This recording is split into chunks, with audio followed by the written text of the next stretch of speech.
¿Cómo están? Buenas noches, bienvenidos a Día D. Vamos a recoger esta noche un titular policial que quedó ahí, como un asesinato en la calle Rizo, en Lince. Y en realidad lo que ocurrió allí, en el departamento de José Antonio Quintana, efectivamente en la calle Rizo, en Lince, fue un doble asesinato y más que eso fue una masacre. Literalmente, porque a José Antonio lo acuchillaron 9 veces, 3 veces en el cuello. Y mientras José Antonio se desangraba en su habitación, sus asesinos rebuscaron como se les dio la gana. No se sabe todavía qué, porque no se llevaron nada de valor. Todas sus cosas de valor quedaron ahí. Antes de eso, también asesinaron a su inquilino y amigo, a Jeffrey. A Jeffrey lo maniataron y lo estrangularon. Lo más extraño de todo es que el único sobreviviente, el tercer inquilino de este departamento, amigo de José Antonio, Fabricio Bustamante, estuvo la madrugada en que ocurrió todo esto. Y mientras ocurría, él dormía. Y él lo que ha dicho es, y no se dio cuenta de nada, él lo que escuchó, dice, es un débil auxilio. Pero que lejos de alarmarse y ir a indagar qué es lo que pasaba, dice que lo que hizo fue ponerle pestillo a su dormitorio y seguir durmiendo. Y a los hermanos de José Antonio les llama enormemente la atención que Bustamante al día siguiente les dijera, yo al día siguiente me fui a las 6 de la mañana a trabajar. Y no indagó, no averiguó, no le llamó la atención todo el desbarajuste en el departamento. Él se fue a trabajar. Entonces, los hermanos dicen que Fabricio Bustamante tenía cierta obsesión con José Antonio, con su hermano. Sin embargo, lo cierto es que esta investigación está en curso, que aún no se han establecido sospechosos o sospechosos, pero sí se ha detectado que hay contradicciones en el único sobreviviente de la masacre, el tercer inquilino, Fabricio Bustamante. Y Angélica Villegas conversa con él. ¿Quiere conocer lo que dice? Este es el reportaje. A él lo han agarrado acá. Mira, aquí hay una mano, aquí hay otra. Un periodista y el amigo que lo visitaba son encontrados apuñalados y estrangulados dentro de diferentes dormitorios la madrugada del 7 de noviembre en el apartamento 401 de Rizo. Quien los asesinó se habría cerciorado de dejarlos hasta después de la muerte, según sus deudos. Y lo vi a mi primo tirado. Acá nomás el cerrajero se puso y dijo, hay una persona amarrada. El inquilino del cuarto de al lado es el único sobreviviente de una verdadera masacre que registra en fotos, dejando estos audios. Me levanto porque escucho la palabra auxilio. Una parte de mí se pone alerta, pero la otra parte de mí se pone tranquila.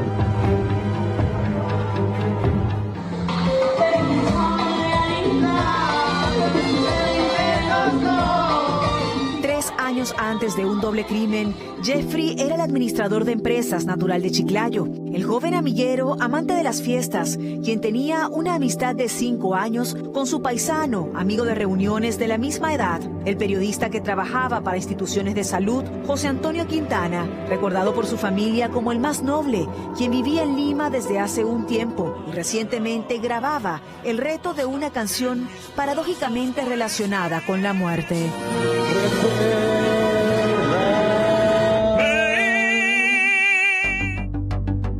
José Antonio era el segundo de 3 hijos en una familia.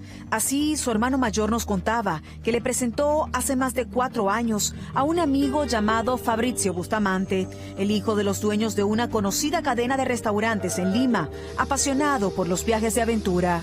Yo lo conocí a Fabricio cuando vine a vivir a Lima en el 2011-12. Éramos amigos. Luego, como mi hermano me venía a visitarme igual cuando yo vivía en Lima, también se lo presenté. Se hicieron amigos. Él en un momento le dio trabajo a mi hermano.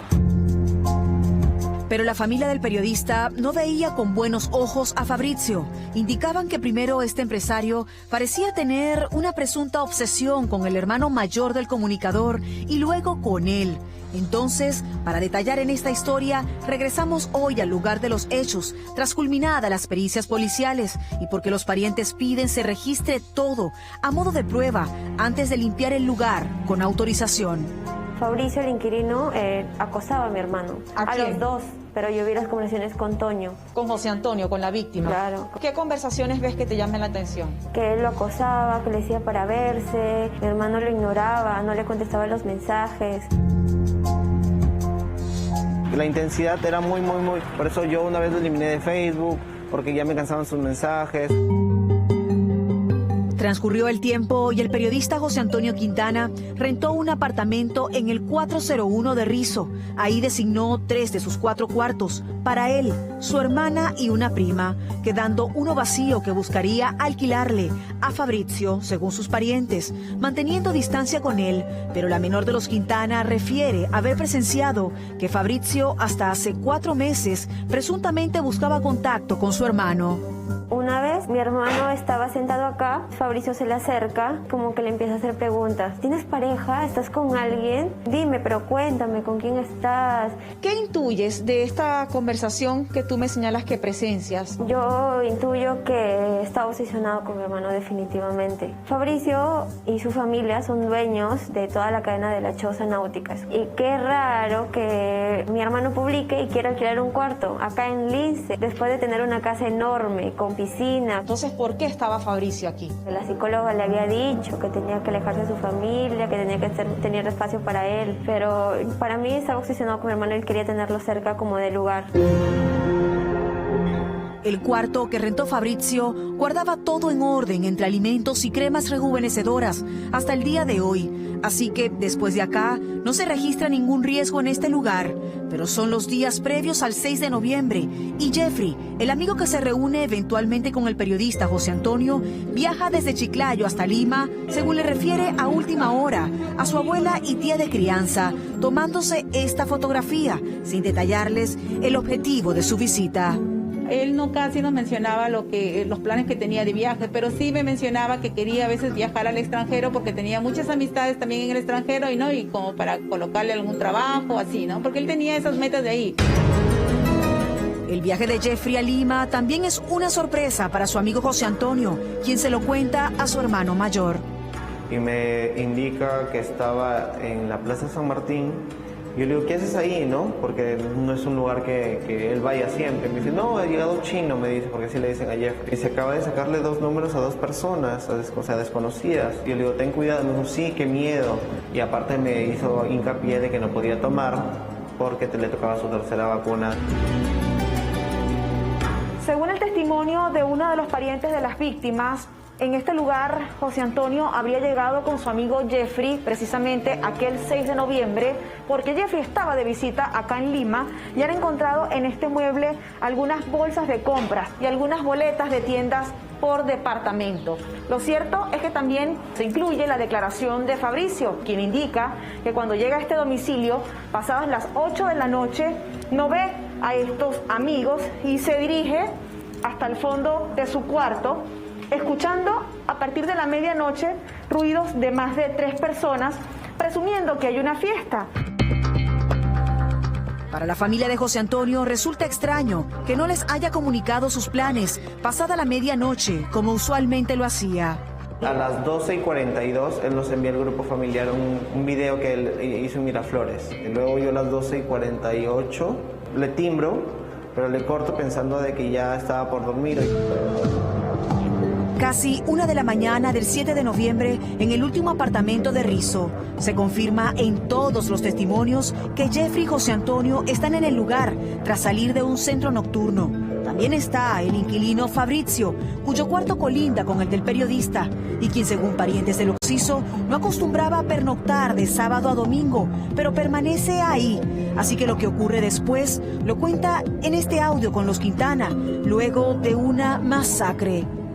Hay 2 formas. La primera forma es, yo llego al departamento, digamos a las 8, 9, 10, 11 de la noche y hay gente en el departamento. La segunda forma es la siguiente. Yo llego al departamento y no hay nadie, digamos. ¿Cuál es la forma que tú estuviste? Oh, ya, ¿quieres directo al grano? Claro, yo... El día sábado yo llego a las 9:15 de la noche. Entro en mi cuarto y me duermo. Me despierto a la madrugada. ¿Plan de? Ya, eso yo he dicho a la policía que no tengo seguridad. Yo creo que lo he despertado a la 1 de la mañana y lo que he hecho es escuchar bulla. Para mí, escuchar bulla en la madrugada ya es normal. Y me quedo otra vez, me duermo. Fabrizio refiere que despierta 2 veces más porque escucha voces poco pacíficas y un llamado de auxilio. Pero la palabra auxilio no ha sido tan fuerte que me haya llamado la atención como para asustarme. Yo lo que hago es acercarme a mi puerta y lo que hago es meterle seguro. Pero si no estabas asustado, ¿por qué? Porque igual dijeron auxilio. Ya. Entonces, una parte de mí, todo esto ya le expliqué a la policía. Entonces pongo seguro y después vuelvo a mi cuarto. A mi cama, perdón. Pero que me están llamando. ¿Me das un segundo que me está llamando mi mamá? No me cortes. Los hoydeudos creen que cuando Fabrizio se percata de presuntas contradicciones, detiene la comunicación, alegando llamada entrante, por lo que están seguros que ya en esta parte de la historia había peligro en el lugar de los hechos, ya que en un nuevo contacto telefónico con los Quintana, el único sobreviviente indica que se percata que con frecuencia esa noche se prendía y apagaba la luz en el cuarto del comunicador, entre otros terroríficos detalles. Cuando voy a mi cama, yo escucho las sandalias de tu hermano. Esas sandalias, yo ya conozco los pasos de tu hermano. Y después de eso, ya yo me duermo. Hasta aquí, nadie más sabe el terror que se vive en ese momento, pero llegada la mañana del 7 de noviembre, el hermano del comunicador se extraña que José no se conecta ni responde los mensajes, así que llama con insistencia al inquilino del cuarto del costado, Fabrizio, quien al ser consultado por la familia del periodista, les dice que salió a trabajar a las 6 de la mañana y vio la puerta abierta con cierto desorden. Luego, les presenta un mensaje que le ha escrito a su amigo a las 10 de la mañana, señalando que está consciente que algo ocurrió. Pero para los Quintana, su manera de reaccionar al hablar de todo, por primera vez, le genera muchas preguntas. Después de eso, mandé todas las fotos del cuchillo limpiecito ahí, de la sala, de la cerveza ahí, de las cervezas perfectamente arregladitas con el control. Cuando los hermanos de José Antonio, estando en Chiclayo, ven estas fotografías, temen lo peor y desconfiando del material que reciben de Fabrizio, le piden a una prima que está en Lima que se acerque urgentemente al apartamento. Encontré la puerta así abierta. Lo que yo hice fue entrar, miré los costados, me percaté que acá en esta mesita había 4 latas de cerveza. Pero así no estuvieron paraditos y arregladitas. El cuchillo estaba encima de acá. Era cuestión de segundos para ver la más escalofriante escena. El primero de los cuerpos que han encontrado ha sido el del periodista José Antonio, quien precisamente fue hallado acá con 9 heridas de arma blanca. Lo que sorprende es que, si se pueden dar cuenta, la entrada a su baño está obstaculizada, han movido todas sus pertenencias y lo que se cree es que estaban buscando un documento importante y que no habría sido precisamente un robo porque está todo excepto 2 de sus aparatos personales, su teléfono y su computadora. Yo encontré al inquilino acá con el cerrajero, pero la puerta ya estaba abierta. Supuestamente el cerrajero dijo, vamos a abrir la otra puerta. Entonces cuando supuestamente el cerrajero viene y comienza a romper la puerta así, acá nomás el cerrajero se puso y dijo, hay una persona amarrada. A Jeffrey lo habían estrangulado, dejándolo desnudo, boca abajo y maniatado. Pero ¿cuál podía ser el móvil de esta tragedia? ¿Quieres aclararme si habría alguna especie de más que amistad entre tu hermano y su amigo Jeffrey? No, solamente yo conozco que tenían amistad porque Jeffrey, como le contaba sus cosas, sus historias, y a mi hermano le gustaba eso, que le hagan reír y todo, entonces la amistad iba por esa parte. Con el retiro de los cuerpos, la familia de José Antonio se queda hasta el final de la noche y su tío refiere que le sorprende ver como el único sobreviviente, el inquilino, baja bolsas negras del lugar de los hechos, alegándoles que eran evidencias que llevaban a la policía, pero que los parientes nunca habrían visto ingresar a la División de Investigación Criminal, razón por la cual llamamos a Fabrizio para conocer qué ocurrió exactamente el día de los hechos, a fin de aclarar algunas dudas. ¿En ese momento sentiste miedo y quizás por eso no llamaste a la policía ni reportaste que algo extraño estaba ocurriendo? No, aunque no lo creas, no. Sí, ha sido un auxilio suave. Al escuchar auxilio, ¿eso no detonó tu alarma para llamar a la policía? No, si alguien dice auxilio, continúa diciendo auxilio. Este hombre comenzaría a incomodarse sobre las preguntas que le hacíamos de reportar todo en el momento o al día después, cuando observó un desorden inusual en el apartamento. Ante la puerta semiabierta, el grito de auxilio de la noche anterior, que te percatas que hay un robo de una pertenencia, lo que me indica la familia de José Antonio es porque en ese preciso momento no los llamaste para comentarles que la situación estaba extraña en casa, porque de hecho que estaba extraña la situación. Ya, ¿por qué? Porque es algo normal. No es normal. No es normal que alguien pida auxilio, ni es normal ver una puerta abierta cuando te despiertas. Yo a usted no le tengo por qué convencer. No te molestes, pero tranquilo, estamos conversando normal. Solamente dígame, escúchame nada más. Ante un doble crimen, intentaríamos profundizar en si existía o no una historia entre Fabrizio y José Antonio que fuera considerada como antecedente por la policía. Es cierto que en algún momento, según unos mensajes que me mostró la hermana de José Antonio, hubo más que una amistad entre tú y José Antonio. Pero esas son cosas que solamente la policía les puedo decir. ¿Fue un crimen pasional el de José Antonio y el de...? Yo no le puedo dar a usted explicación. Siempre habrá quien crea. ¿Será que Fabricio sobrevive porque algo sabe, conoce o claro hizo? Sí, comprendo, claro que sí. Mi conciencia está tranquila. Hay tanta maldad en este mundo, Señor. Pero te pedimos, te rogamos, Diosito mío, por la vida, Señor, de estos dos jóvenes, que se haga justicia, que se esclarezca, Señor, estos hechos, y que pague realmente quien ha hecho esto, Señor. Las cámaras de seguridad han resultado un misterio en los últimos días y visualizarlas será vital en las próximas horas a fin de saber quién cometió el doble crimen de Rizo.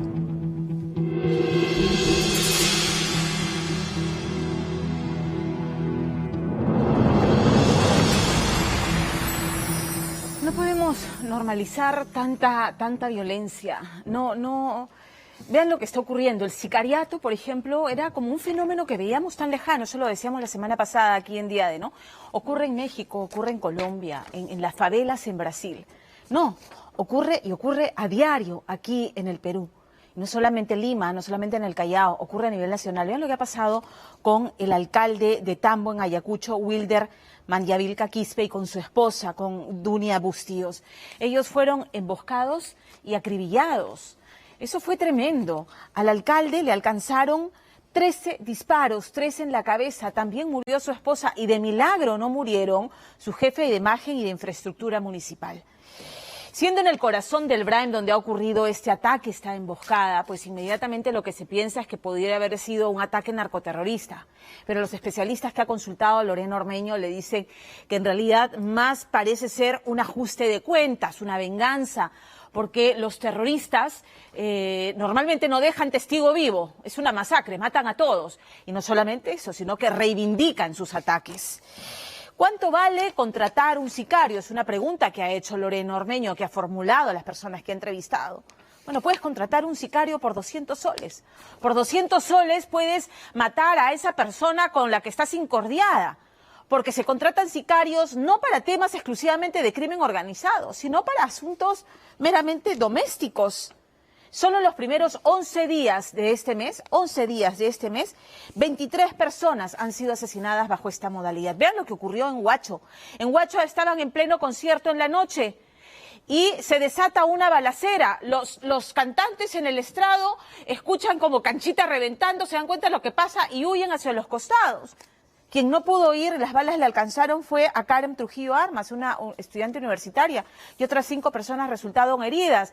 ¿Qué habría pasado? El dueño del local se habría negado a pagar cupos de extorsionadores. El presidente Castillo se ha pronunciado, ha repudiado la violencia que declara es una violencia y una inseguridad ciudadana heredada y se ha comprometido a respaldar a la policía y hace bien. Lo que quisiéramos saber si es que hay algún plan más adicional, si hay una hoja de ruta en el tema de inseguridad ciudadana, más allá de sacar a las Fuerzas Armadas a las calles por 30 días y solamente en Lima y Callao. Lorena Ormeño.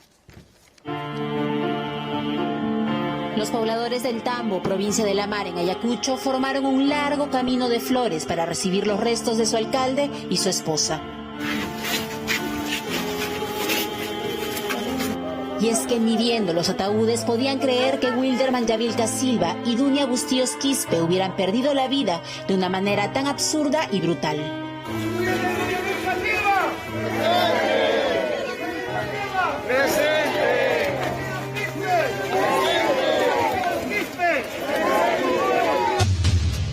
Ocurrió el último viernes a las 10:11 de la mañana. El burgomaestre concluye una semana de visitas a las comunidades, viajando con su esposa y los jefes de imagen, Freddy Navarro, y de infraestructura municipal, Rolando Guillén, quien manejaba. Iban a inaugurar una losa deportiva en Gloria Pata, en el distrito de Santa Rosa, en el Braem, cuando el conductor notó algo extraño. Y de Tambo es donde el chofer del alcalde nota que le siguen de cerca una camioneta blanca. Entonces, en todo el trayecto la camioneta no se retrasó mucho, tampoco les ha pasado. La camioneta blanca también se registró, todo pasa. De Machente estamos casi a 1 hora, San Francisco. Llegan a San Francisco probablemente, como es el puerto principal, uno ahí a veces ingiere alimentos, algunas bebidas. Terminan eso y ya se van en dirección al destino. Cerca a su destino, la camioneta blanca se acercó y el conductor de la camioneta municipal se detuvo para darle pase. En ese momento aparecieron una moto y otra camioneta gris y tras bloquearles el paso de la blanca bajaron los asesinos. Descargan contra el alcalde y contra la esposa. Uno de los funcionarios de la municipalidad abre la compuerta del carro y se arroja él hacia el barranco. O sea, el destino estaba para el alcalde y la esposa del alcalde. La esposa del alcalde recibió, creo, con más de tiros en la cabeza. Era casi imposible que viva porque estaba con la masa encefálica expuesta. Fueron 13 certeros balazos. Luego del ataque, tras saltar del vehículo, el jefe de infraestructura retornó y desesperado los llevó al hospital, pero fue tarde. Ingresó por emergencia en camilla, muy ingreso de bala por arma de fuego. Probablemente ella tenía una fractura del cráneo. En su huida, los asesinos cruzaron Santa Rosa, donde la camioneta fue grabada por cámaras de seguridad y con la placa identificaron al dueño del vehículo, Miguel Arturo Arone Carrasco, un odontólogo ayacuchano radicado en la ciudad de Pichari, que se entregó a la policía asegurando que había alquilado su camioneta. Pero, ¿fue un ataque terrorista o un ajuste de cuentas? Este es un típico caso de venganza, de ajuste, algo de eso, ¿no? Entonces, terrorismo no hace eso. O sea, en una emboscada terrorista ninguno hubieran salido vivos para empezar. Y la modalidad de emboscada que hace el terrorismo no es así. Después de asesinar, los terroristas normalmente esperan, a veces minan la carretera, dependiendo, pero el objetivo de los terroristas son pues policías o militares. Si es una emboscada terrorista, ellos lo hacen bien planificado. Por ejemplo, ellos no dejan testigos, ninguna acción, así estén equivocados. En este caso, nadie hubiera sobrevivido en este ataque. Suelen reivindicarlo también después, ¿no? Claro, pero la modalidad misma acá nada tiene que ver. Quiero agradecer.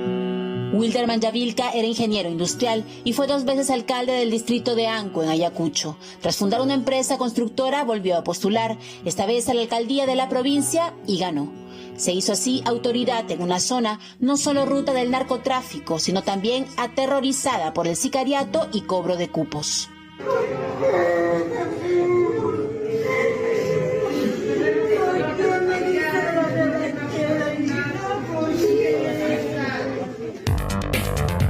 Pero no solo políticos son asesinados a mansalva en plena calle. Hoy, literalmente, cualquiera puede ser una víctima.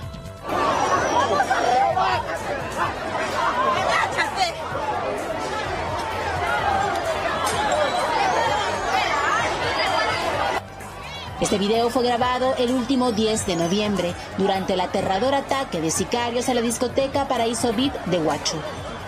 Gente, ahí va la acera. Ahí va la acera.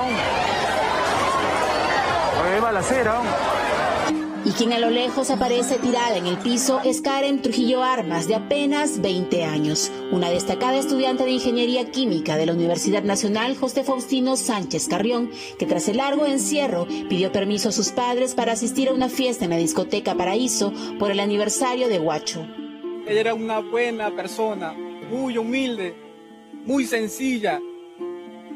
Ella era muy querida por todas las personas que conocía, porque ella se lo sabía ganar.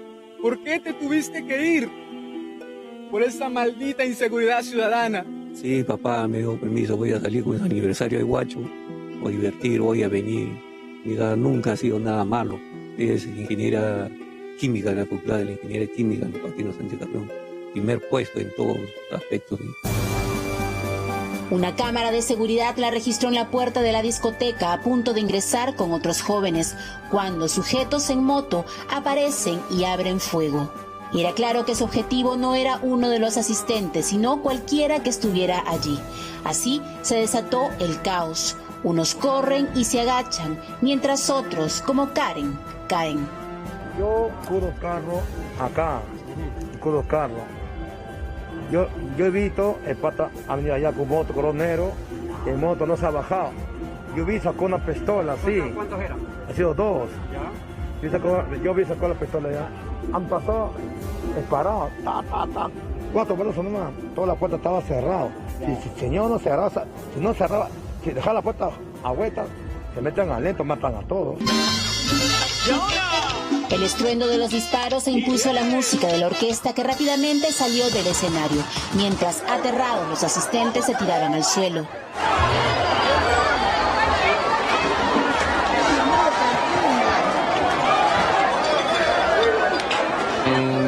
Temían que entraran a matarlos, pero los sicarios ya habían huido, dejando a Karen agonizante. Una bala le había perforado la sien. Pero no fue la única víctima. Otras 5 personas resultaron heridas, entre ellas esta vendedora de golosinas.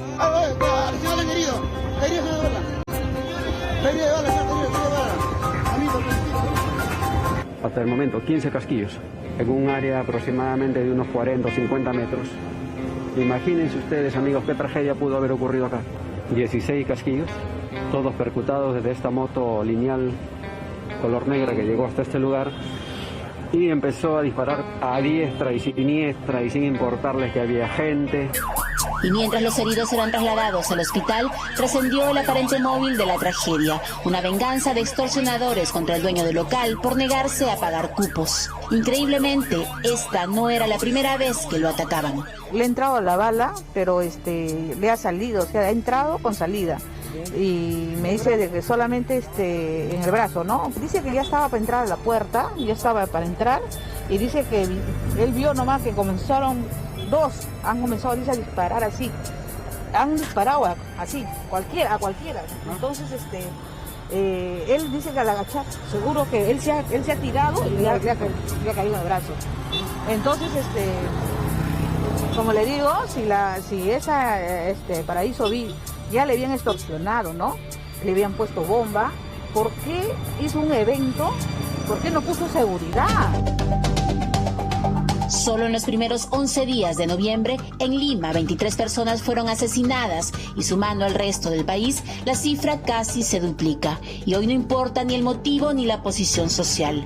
Pueden acribillar a un alcalde, a una menor de 15 años en el distrito de San Miguel, ultimar a un reciclador o disparar en un baby shower. En nuestro gobierno, ningún acto criminal quedará impune. Uno de los mayores flagelos que golpea a nuestra sociedad es la inseguridad ciudadana y el crimen organizado.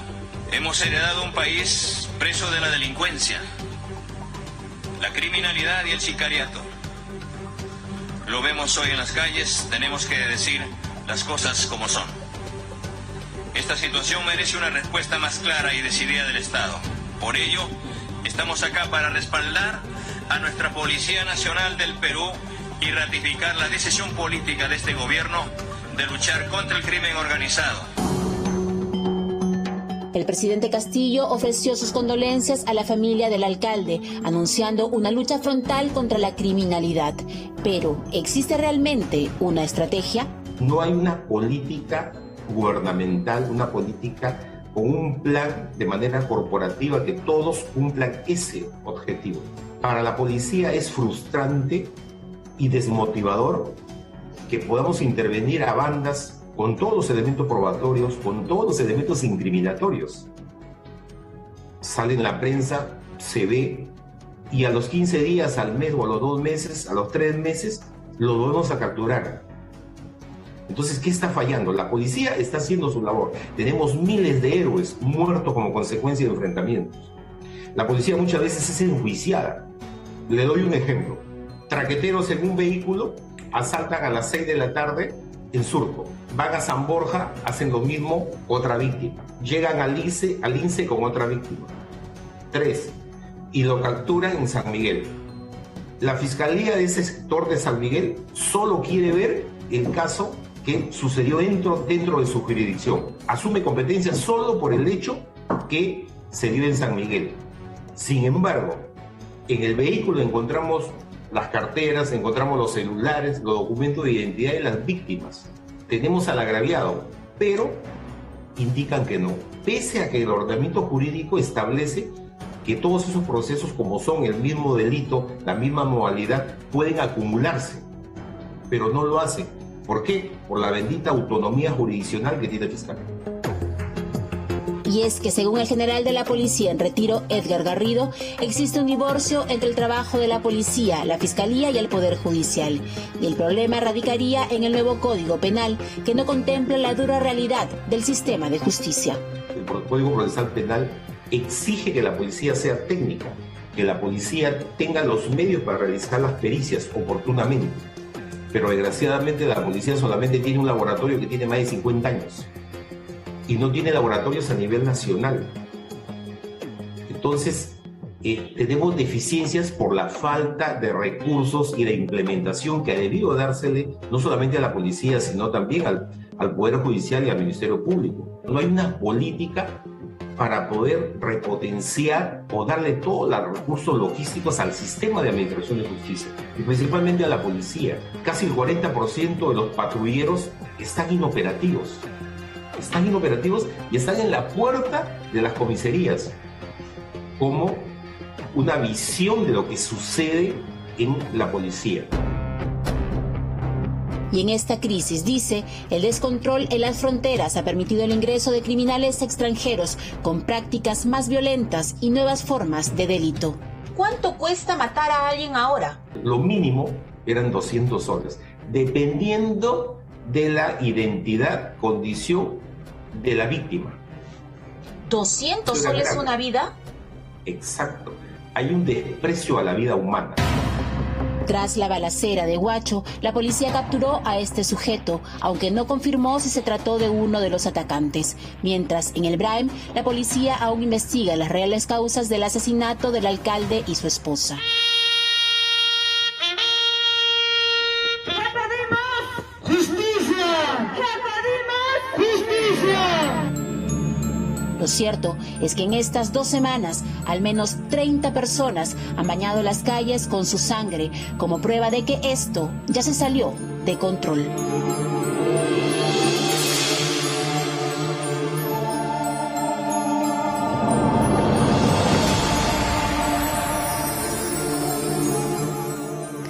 A ver, el presidente Pedro Castillo ha hecho bien, como dije, en pronunciarse respecto al tema de la inseguridad ciudadana, porque es el punto número 3 en la agenda de los peruanos. En primer lugar, por supuesto, la vacunación, la pandemia. En segundo lugar, la generación de empleo. Queremos chamba, le dicen al presidente, que está con una popularidad que se viene desplomando preocupantemente. Y en tercer lugar, la corrupción. Y en cuarto, seguridad ciudadana. La gente sale a las calles con temor. Hay distritos en los que simplemente están acostumbrados a escuchar balaceras en el día y en la noche. Distritos sitiados por bandas delincuentes, por pandillas que tienen lotizados el servicio, el distrito. Y eso es una realidad. Eso es una realidad. Sin embargo, lo que queremos saber es cuál es el plan. Porque sí, efectivamente no se le puede responsabilizar al gobierno de la inseguridad ciudadana desbocada. Es un tema heredado, claramente. Pero quien se postula presidente y es elegido presidente se postula teniendo más o menos claro cómo atacar los problemas principales de los peruanos, de los más pobres, como dice el presidente Pedro Castillo. Entonces, ¿cuál es el plan, señor Castillo, presidente? ¿Cuál es el plan? Hasta ahora no lo vemos. Y eso de las Fuerzas Armadas, ya hoy día, el ministro del Interior, el doctor Avelino Guillén, ha dicho que lo de las Fuerzas Armadas no es ejecutable, y no es ejecutable porque las Fuerzas Armadas salen cuando hay una declaratoria de emergencia, y eso no ha ocurrido. Entonces, sí, lo ha heredado, pero suponemos que habiendo postulado y siendo presidente de la República tiene un plan concreto. Queremos conocerlo. Queremos conocerlo. Según la Defensoría del Pueblo, y este es otro ángulo de la inseguridad ciudadana que es especialmente cruel con las mujeres. Según la Defensoría del Pueblo, solo entre enero y junio de este año se han reportado 2.891 notas de alerta por desaparición de mujeres, y hablamos de niñas, de adolescentes y de mujeres adultas. Y es dramático porque si hacemos el prorrateo son 16 mujeres que desaparecen al día, 16 mujeres desaparecen diariamente. Y los casos no se actualizan, o sea, no se sabe si finalmente de esas 16 mujeres aparecieron vivas o muertas. No hay esa información, no se hace el seguimiento. Entonces, es el caso de Berta Alfaro Suárez, reportada por sus hijos como desaparecida y que ellos mismos se encontraron. Y es dramático porque en su búsqueda ellos grabaron todo en el celular y entonces grabaron el momento en que encuentran a su madre al fondo en un precipicio con el cuerpo con evidentes signos de tortura. A Berta literalmente la masacraron, le destrozaron el rostro, el brazo lo tenía fracturado, el cráneo destrozado y había sido casi decapitada. Sus hijos apuntan sus sospechas a 4 personas. Primero, a su propio padre, un hombre alcohólico con el que estuvo casada 20 años y vivió, según su testimonio, un infierno. La golpeaba a diario, vivía aterrorizada de este hombre. Pero luego también apuntan a su nueva pareja, a Ponciano Dávila, y a su esposa, de quien estaba separado. Pero también hay un vecino, y estos todos son hipótesis y suposiciones de sus hijos. Marco Rojas Cucho, un vecino que dicen acosaba a su madre. Como les decía, Berta vivió un infierno al lado de este hombre, del padre de sus hijos, un alcohólico que la golpeaba, y finalmente decide separarse con él, inicia una relación con Ponciano Dávila, que le dijo estaba separado de su esposa Simeona. Ni el esposo de Berta, ni la esposa de su nueva pareja aceptaron esta nueva relación. Es más, uno de los hijos revela que Simeona lo llamaba para amenazar. Y aparentemente, pues, algo de eso se materializó, porque simplemente Berta desapareció y su pareja, la nueva pareja, demoró 48 horas en reportar esta desaparición. Todo es muy extraño, el caso está en investigación, no se ha podido establecer todavía quién está detrás, pero las investigaciones están en marcha. Ahí está el reportaje de Angélica Villegas. Una cámara tambalea llena de pánico al toparse con la escena de un crimen. En este video de búsqueda que registran los hijos de una mujer que ha desaparecido misteriosamente de su vivienda en Ayacucho, envuelta en un confuso triángulo amoroso y bajo el presunto acoso de un vecino según la denuncia. Una imagen que los deja en shock y les avecina lo peor. Que se haya caído arriba, no. Esto sí acá.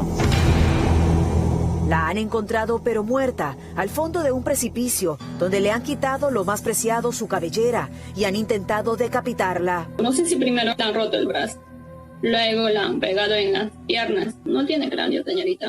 Me la han destrozado. ¿Te puedes imaginar todo eso? No tiene cara, señorita. No tiene cara, mamá.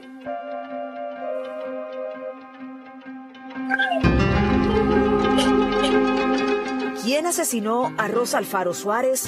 4 presuntos sospechosos y una idea en mente.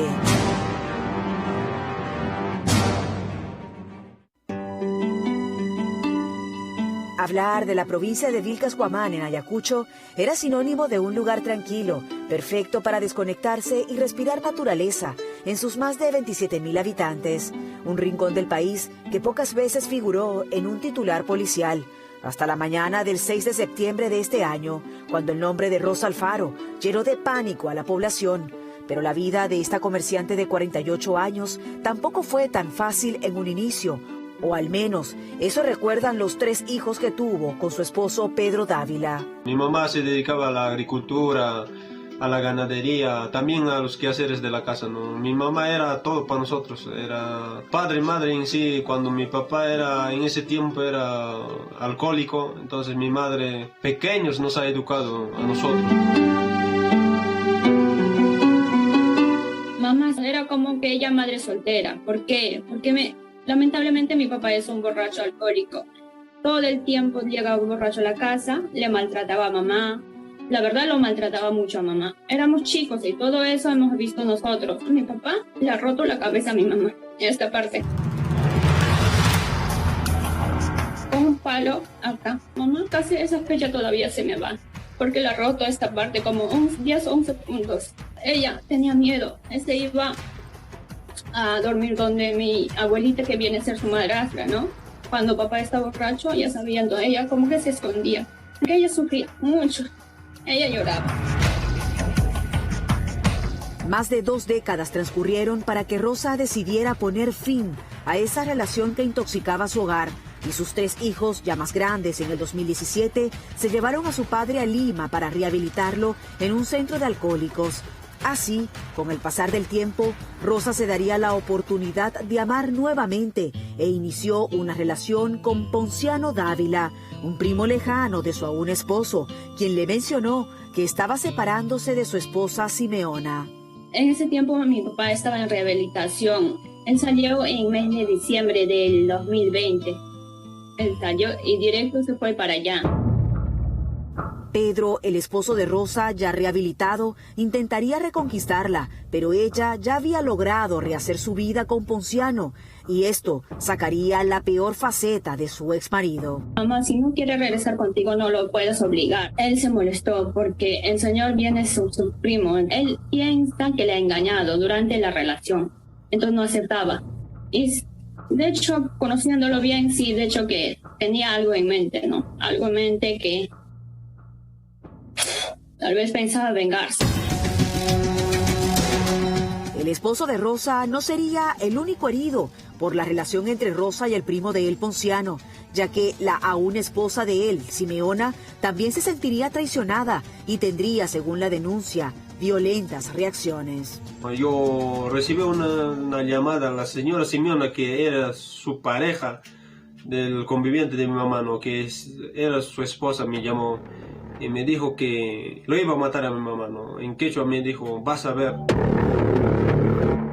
Yo dije, esta señora por despecho estará hablando, dije, ¿no? Entonces yo también tuve ese error de no poner conocimiento a las autoridades. ¿Le advertiste a tu mamá? Sí, yo cuando fui a mi pueblo, yo le dije, ma, no sé en qué problema estás metido, porque la señora me está que me llame, a mí me dice que te va a matar, esas cosas. A mí, ¿por qué me tiene que llamar así diciendo? ¿No? Entonces mi mamá dice, no, por gusto hablar a esa señora, si esa señora la botaba al señor Ponciano, le ha votado. También hay rumores, o sea, que habladorías de la gente que también había visto a mi mamá peleándose con la señora, ¿no? Cuando esto ocurre, coincidentemente aparece en el camino de Rosa Marco Rojas Cucho, un vecino que, de acuerdo a este documento presentado por sus hijos, tenía denuncias de ingresar con cuchillo a los domicilios de mujeres solas en el poblado y ahora estaba presuntamente obsesionado con Rosa, acosándola.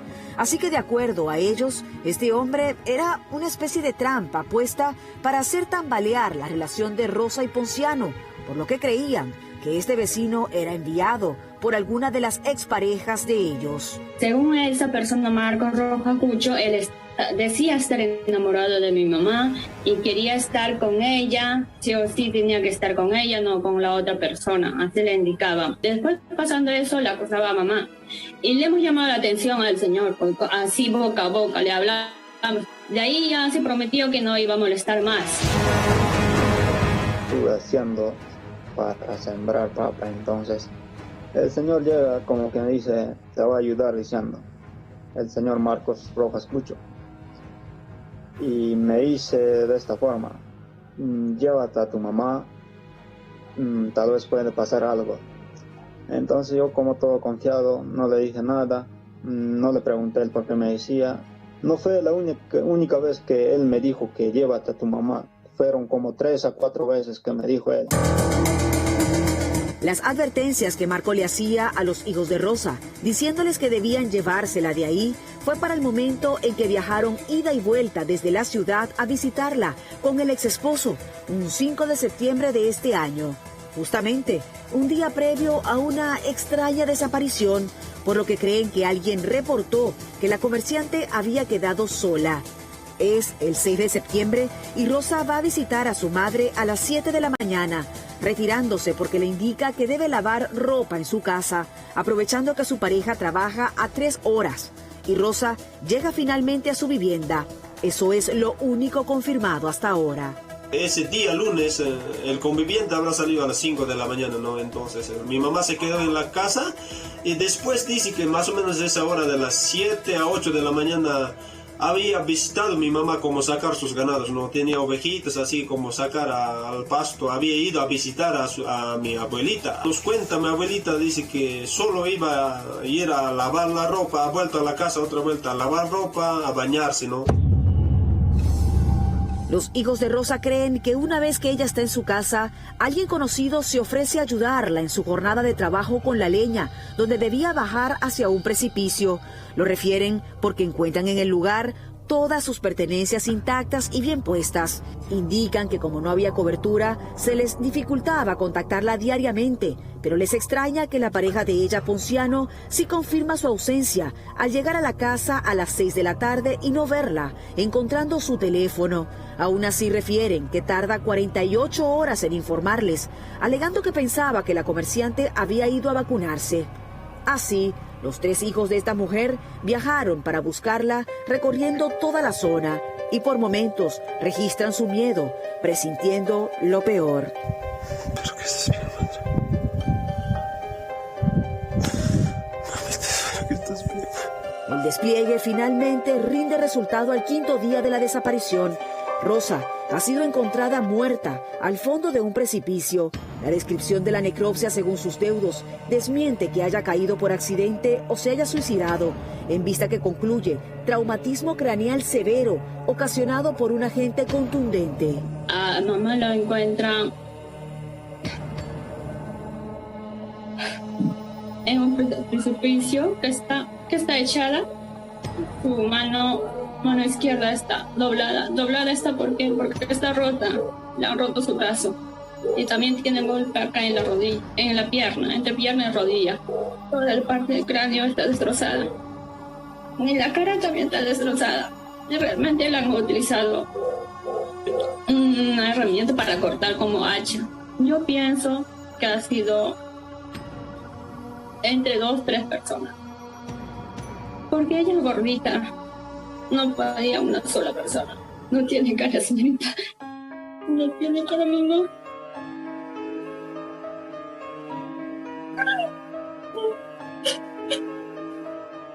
En medio del dolor de despedirla, los hijos de Rosa, a través de su abogado, pidieron que fueran investigados por crimen. Su actual pareja Ponciano, la exmujer de él Simeona, quien según ellos tendría problemas con la oxisa, y el vecino que supuestamente la acosaba. Además, han solicitado se incluya a su propio padre, ya que creen que se trata de un crimen pasional. Por ello, el último viernes obtuvimos solo el número de un hijo de Ponciano y Simeona, pero nos indicó que no estaba con ellos, en medio de confusas respuestas sobre nexos importantes en este caso. ¿Tú eres hijo de Simeona? Sí, así es. Lo que he leído en el documento y lo que me dicen los hijos de la señora Rosa Berta es que tu mamá, Simeona, tenía problemas con la oxisa, con la víctima, y que en algún momento la amenazó de muerte. No, exactamente no sé, pero realmente mi mamá es una persona campesina, No creo que le esté amenazando de esa forma. Y hay Tendría que consultarle a mi mamá. Claro, ¿hay posibilidad de conversar con tu mamá? Sí. ¿Hay algún número de teléfono? Ya, mi mamá está en Provincia. Sí tuvieron problemas ellas dos. Puede ser una discusión y hace tiempo cuando se separaron con mi mamá, con mi papá, en ese tiempo puede ser que habían tenido una discusión nada más. Y eso estamos hablando como 3, 4 años acá. ¿Tu mamá conocía a un hombre llamado Marcos Rojas Cucho? No podría decir, supuestamente, claro, supuestamente debería conocerlo porque realmente sí, es una población chiquita, es un pueblo chico y normalmente allá todos se conocen. Nos quedamos esperando que el hijo de Simeona y Ponciano, mencionados en el escrito enviado a Fiscalía, nos facilitaran algún número de ellos o nos contactaran para aclarar la denuncia de un grave crimen, ya que han sido citados en varias oportunidades por el Ministerio Público sin haber acudido. Pero a 2 meses de los hechos y a raíz del hallazgo, también se desconoce el paradero de Marcos, vecino de la víctima. Así que todo resulta tan confuso para los hijos de la comerciante que han pedido se incluya a su propio padre en esta investigación. Aún así, todavía el Ministerio Público no encuentra elementos que vinculen o confirmen un móvil. ¿Cuál es entonces el punto de partida para llegar a la justicia?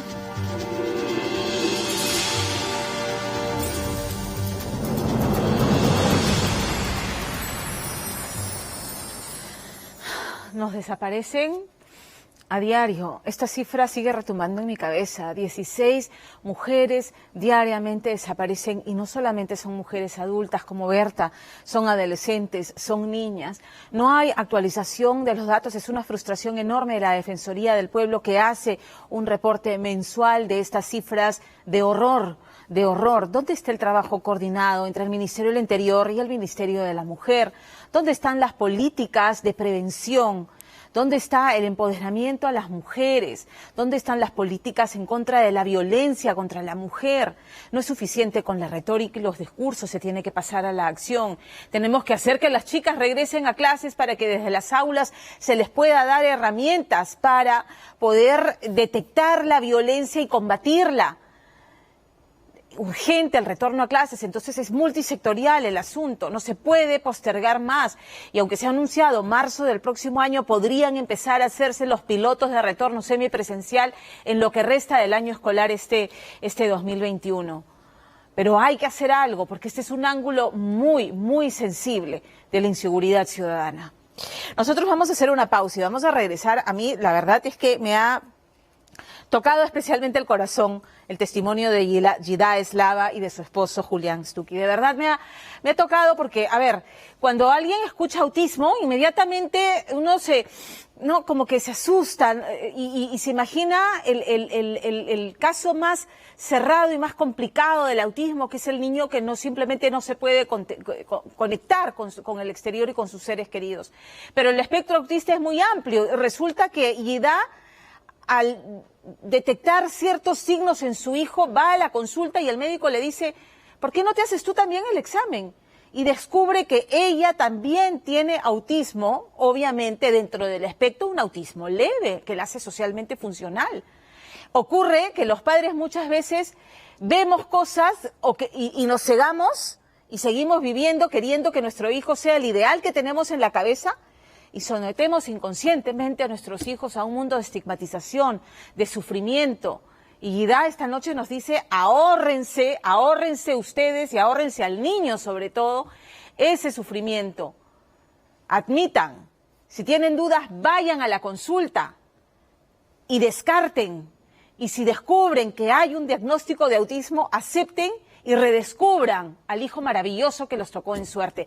Es un testimonio sumamente valioso porque además este diagnóstico, por supuesto, que afectó su relación de pareja. ¿Cómo lo superaron?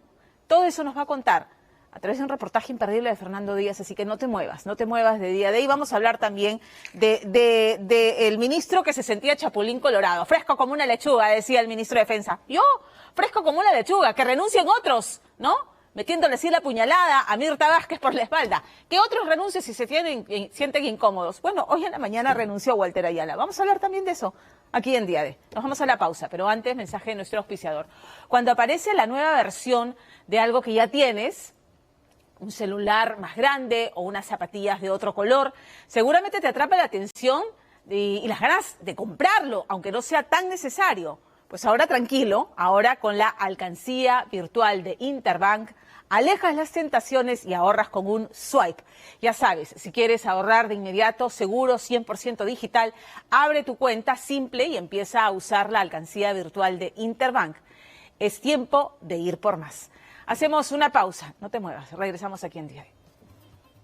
Esta noche en Día D, El espectro de Yida, lecciones y reflexiones de una combativa mujer que esquivó la frivolidad de la fama y reveló un desconocido secreto. Quiero visibilizar el autismo porque no tengo vergüenza de decir que soy autista.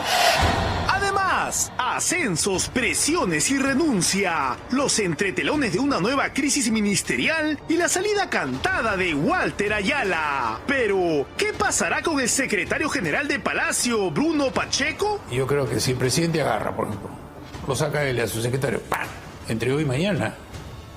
Para la cosa. Él es. Quédese en Día.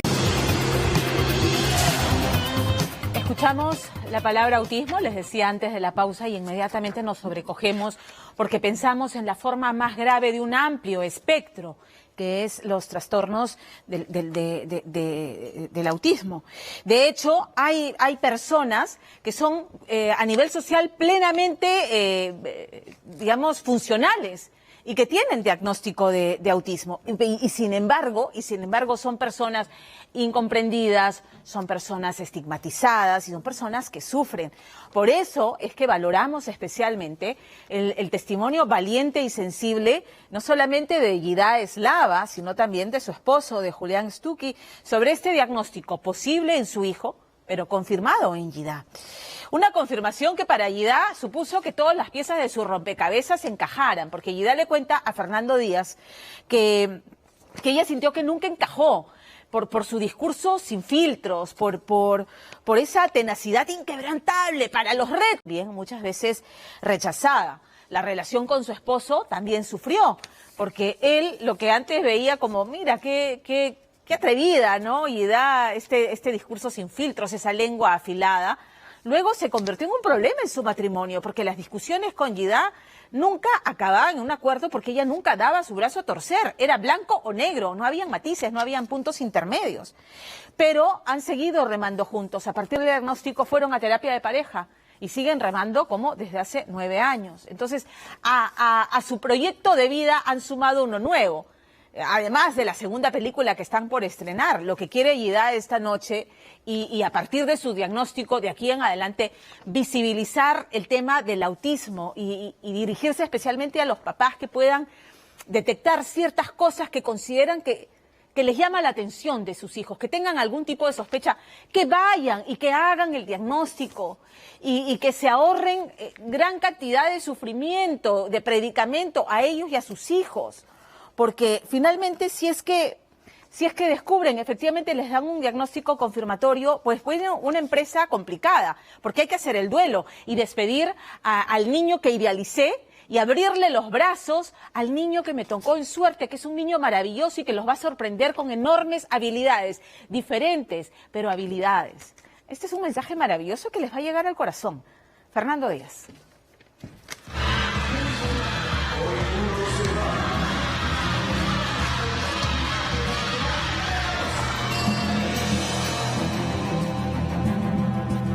Nadie podía saber lo que pasaba en ese momento por la mente de Yida Eslava. La más carismática y aguerrida de las combatientes superaba imperturbable el desafío de mantenerse parada sobre un pie el mayor tiempo posible. Me decían, párate aquí, me paraba acá, párate un pie, me paraba un pie, párate. Entonces, como que seguían las reglas bastante puntuales, ¿no? Para muchos, Yida era puro coraje, resistencia física y fuerza mental. Pero para otros, tenía una particular forma de ser que a veces desconcertaba a la producción y a sus demás compañeros del equipo rojo. Siempre me han dicho rara, loca. Sí, es el mismo combate. Y rara eres, ¿no, hermana? Me decían así, no. Yo, por ejemplo, Sheila, cuando quería una opinión sincera, me la preguntaba a mí. Hasta hace un año, unos 2 años. Por lo menos las personas que me conocen saben que de mí van a recibir una respuesta sincera. No sé si la correcta, pero sí sincera, desde mi punto de vista. A mí me sacaba de cuadro, pero yo pensaba que era su personalidad, o sea... ¿Qué cosa? Es que ella te puede decir... Yo no sé si te conté una anécdota. Cuando estábamos en combate, había un compañero, no vamos a decir el nombre, que tenía mal olor de axilas. Y si un día vino con un desodorante, le levantó el brazo y toma, te regalo. Seguía órdenes al pie de la letra, se tomaba en serio la competencia, era radical en sus decisiones e incapaz de rendir culto al cuerpo y a la belleza como el resto de sus compañeras. Cuando yo ya no me sentía a gusto en combate fue cuando me decidí ir. No me sentía bien, ya todo fue muy superficial. Las amistades eran efímeras, eso es la verdad. Desde que apareció por primera vez en las pantallas, esta joven actriz, hoy madre de 2 niños, escritora y desde hace 9 años pareja del también actor Julián Zucchi, demostró tener una energía desbordante, pero sobre todo una sinceridad que muchas veces le trajo serios problemas. Dicen que es una característica de la condición, la sinceridad. Yo creo que es parte de mí siempre y me ha traído muchos problemas, eso sí, muchos. La gente se reía de su demoledora franqueza y así pasaron los años, hasta que nació Tomás, el niño que llegaría para remover el pasado y cambiarlo todo. Yo sentía que no jugaba tanto conmigo, ¿no? Él tenía una conexión muy bacán con Gida, pero tomaba la teta y era obvio. Entonces con ella sí la miraba, con ella sí conectaba y yo hacía monerías, le bailaba, le saltaba y no lograba esa conexión, ¿no? Entonces para mí fue doloroso. Julián no entendía el porqué. Gida, en cambio, parecía saber lo que realmente ocurría con su bebé. El examen del neuropediatra confirmaría el diagnóstico: trastorno del espectro autista, TEA. Cuando yo recibo el diagnóstico de Tomás, confirmo mis sospechas y el neuropediatra de mi hijo me recomienda a esta persona, es Ernesto Reaño, que es la única que yo puedo dar fe, que te va a dar un diagnóstico certero, y hace un estudio, está haciendo un estudio en ese momento de autismo en mujeres.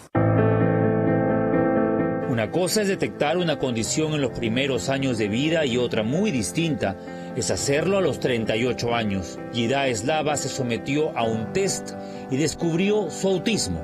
Ella también forma parte de este gran espectro de personas únicas, maravillosas y con habilidades diferentes. Y cuando recibo mi diagnóstico me doy cuenta y digo, ya entendí. Lo que yo veo no lo ve de los demás. Ya. Y desde ese día empecé a cuestionarme, que es algo que siento que me va a ayudar para mejorar mucho. La mayoría reconoce el autismo en su estado más severo, en personas no verbales, que no hablan o socializan. Por eso, muchos pensaron que Gida se lo había inventado todo y empezaron a atacarla en redes sociales. Quiero visibilizar el autismo, porque no tengo vergüenza de decir que soy autista y porque no pretendo hacer creer a la gente que mi vida es maravillosa para que tú sientes que tu vida no es maravillosa, sientas que tu vida es una mierda. Perdona la palabra, pero es así. Las redes sociales son muy buenas para algunas cosas y muy malas para otras. Por eso yo estoy totalmente en contra de estos influencers que hacen y creen que la vida, la hacen ver la vida muy linda y hermosa. Y no es así. Tenía 2 misiones. La primera y la más importante, las terapias de su hijo. Y la otra, salvar a la pequeña Gida, a esa niña interior, incomprendida, desde el colegio. Yo estuve en un colegio para la época o para mis condiciones socioeconómicas en ese momento caro. Y mi papá rompía el lomo trabajando para pagar el colegio, pero yo podía usar la misma falda 3 años. Y claramente a mí eran de las alumnas que me compraban la falda 4 tallas más grandes para que me duren todos los años, porque obviamente no había. Por ese tipo de cosas tan tontas, habían burlas. Es la tercera de 6 hermanos, la primera hija mujer, cuyo padre le dio sin imaginar a ella y también a su hermana las herramientas para enfrentar a una sociedad no inclusiva. A partir de los 18 años en particular hubo un cambio en mí bastante importante. Me hicieron sentir tan desadaptada en toda mi niñez. No lo digo por mis padres, pobres, ellos ignorantes del diagnóstico, no solo tanto el de mi hermana, sino el mío. Hicieron lo que pudieron. Me refiero a la sociedad. Un ex enamorado me dijo que... vas a sufrir con lo que diga, ¿no? Me dijo que yo siempre quería llamar la atención. Y claramente ahora que quizás sabe que soy autista, no es que quería llamar la atención, sino que realmente era una persona sin filtro. No suelo mentir. Sentía que hablaba otro idioma y que no encajaba en el molde, una condición muy propia de estas personas autistas, pero también había en ella una enorme necesidad de aprobación y reconocimiento. Quiero ser artista, quiero actuar, quiero presentarme, quiero hacer. Quiero que me vean. Quiero que me vean, es raro, así como soy. Y hay algo muy loco. Quiero que me vean, pero como soy. Primero fue el atletismo, después el canto y luego la actuación. A los 21 años, la banderada de la sinceridad llegaría a un medio donde las apariencias suman y el éxito se mide en número de seguidores. Y yo a Marisol la conozco y le digo, bueno, en ese horario, oye, mi nombre me dice, ¿tú eres actriz, no? Y yo le digo, sí, soy actriz. Yo soy un casting para un nuevo programa, me dijo Marisol, que necesito actores, cantantes, bailarines. ¿No quieres hacer el casting? Dale. Desde chica soy hiperactiva. Caminé y hablé a los 9 meses, imagínate. ¿Tienes novio? Sí, tengo un novio. ¿Te aguanta? Alucina. Estuvo solo 2 años en Combate, pero parecía una eternidad. Tiempo donde se convirtió en una de las más queridas, donde hizo amigos entrañables, pero también donde encontró el amor, gracias a Día D. Y de verdad yo le digo a Gida, si hoy nosotros nos separáramos, yo creo que ya me quedaría solo de por vida. O sea, fue tanto el esfuerzo para hoy estar como estamos, que siento que estamos en un muy buen momento, y nos amamos, nos acompañamos.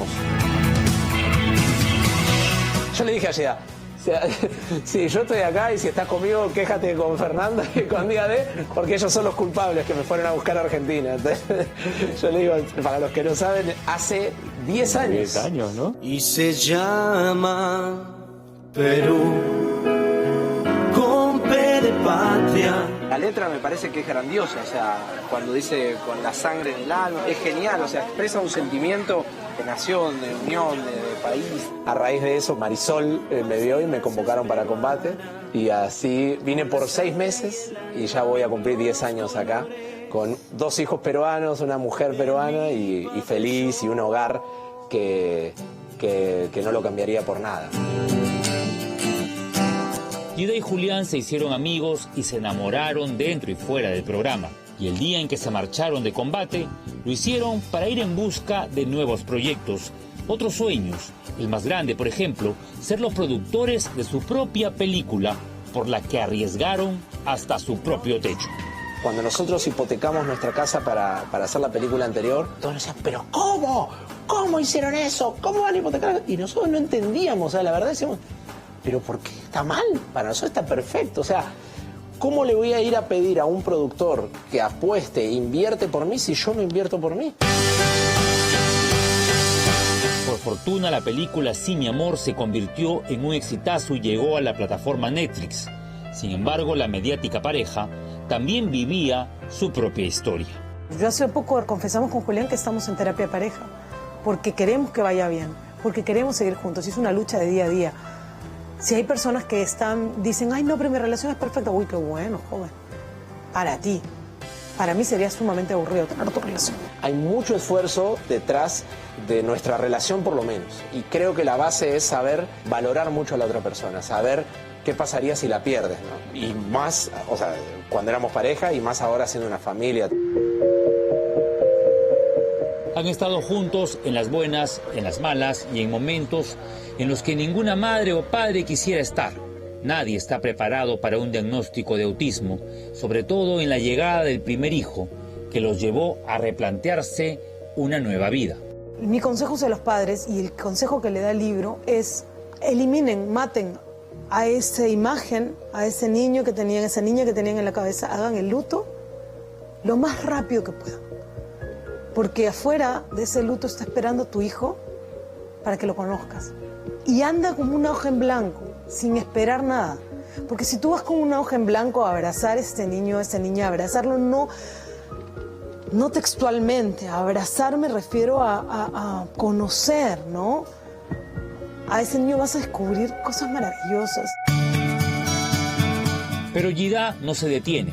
Tras descubrir que no solo ella, sino también su hermana son autistas, comenzó a darle forma a este libro que hoy tiene entre manos. Te amo, un juego de palabras con las siglas de esta condición de la que poco conocemos y por la que ella está decidida a amadrinar las terapias de 13 niños autistas llegados de provincia. Yo estoy creando una marca con el nombre Te Amo, que va a traer a precio justo los implementos que necesitan para terapias, y estoy adoptando, a partir de diciembre comienzo a traer familias de provincia que tengan bajos recursos y voy a capacitar a la mamá y voy a hacer una evaluación de la niña o del niño, darles el diagnóstico de autismo, ver cuáles son las áreas en donde se tiene que manejar más y en esas áreas capacitar a la mamá para que puedan irse a Iquitos, a Cusco, a Puno, a Purímac, a donde sea, con herramientas para ayudar a sus hijos. Eso es hacer. Apostarlo todo por este amor es la mayor inversión de Yida y Julián, una pareja que no se toma de la mano ni se besa en público, pero que ríe a carcajadas, que es cómplice y rema en el mismo sentido. Yo tengo ahora 8 kilos más de lo que yo tengo normalmente, 8 o 9 kilos más. Y tengo dos opciones, o ponerme a entrenar y dejar de hacer lo que estoy haciendo, y siempre me lo pregunto, o de hacer una dieta mucho más estricta, pero estoy dando de lactar. Y quiero seguir dándole de lactar a mi hijo. El primer hijo le di 3 años. Si mi esposo me ve rica y chichísima, ¿qué me va a importar? ¿Me entiendes? Y otra, yo me veo al espejo calate y digo, me nalgueo, ¿me entiendes? Es verdad. Qué rica, ¿no? Claro. Yo me veo rica. Ambos son un buen equipo que valora cada momento de felicidad. La infelicidad está en que hoy miramos más la vida de las otras personas que la nuestra. ¿Cómo puede ser que vos le dediques más horas a ver lo que pasó con Melissa y el gato Cuba que lo que está pasando en tu casa? Y creo que eso lo terminamos de entender con nuestros hijos, ¿no? En una radio pretendieron cambiar su estruendosa carcajada por una sonrisa modosa y en la tele querían que se maquille antes de meterse a la piscina. A todo aquello que vaya en contra de su esencia, Yida Eslava ha dicho rotundamente no, abrazando su diferencia y siendo feliz por sobre todas las cosas. Sí, mi amor.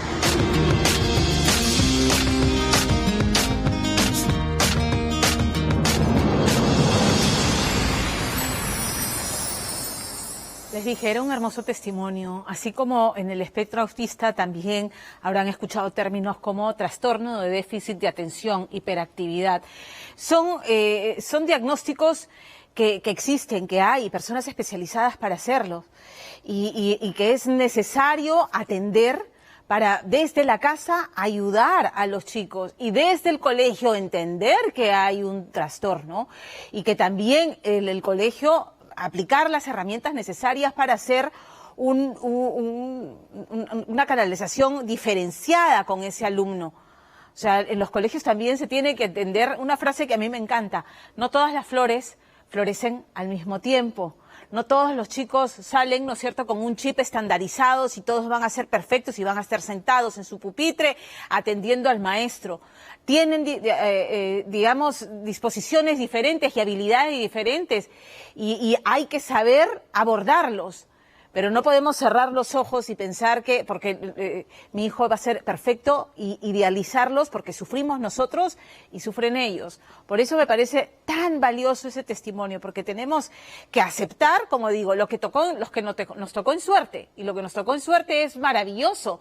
Y tenemos que saber mirar con ojos de empatía a los chicos a los que etiquetan como este es un malcriado, no quiere hacer la tarea, no quiere, y empezar a mirar con ojo más crítico y decir, de repente hay algo y tengo que hacer y tengo que ocuparme en atender eso que tiene, ver si hay un diagnóstico y cómo apoyarlo. Va a ser mucho más feliz, va a ser mucho más pleno, no solamente usted, su hijo y la familia, porque frente a un trastorno de este tipo diagnosticado, hay un tema familiar que atacar, y ya lo hemos visto con el testimonio de Julián y de Yida. Gracias por eso. Vamos a hablar del ministro Ayala, que finalmente renunció y de hecho lo hizo en Twitter. Cuando el presidente dice este gobierno no se gobierna a través de Twitter, lo hizo en Twitter y lo hizo además tagueando a una cuenta falsa del presidente Pedro Castillo. Increíble.